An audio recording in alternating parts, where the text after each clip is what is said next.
Полека, но сигурно паѓаат маските меѓу двете локални телевизии во Кочани. Втората бара да врши директен пренос на седниците и тоа бесплатно. Провокација од прв степен или перфидно фрлање песок во очите на јавноста со цел на друг начин да се профитира. Од пазарни услови некој да промовира договорна економија е чист парадокс.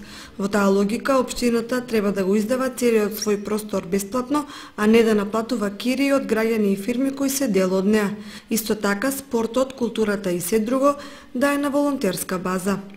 Телевизија Кочани нема зад себе конфекција или друга фирма за да го финансира низиното работење.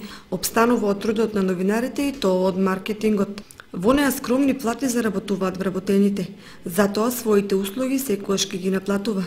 Од друга страна, тие што можат и работат поинаку, треба да знаат дека со таквите потези подриваат една значајна фела какво што е новинарството. И затоа треба да се запрашаат што со него после нив.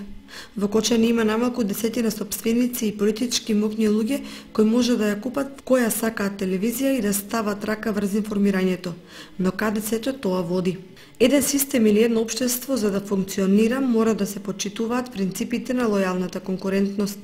Што ако по известно време втората телевизија склучи договор за емитување на седниците за соодветна реална цена?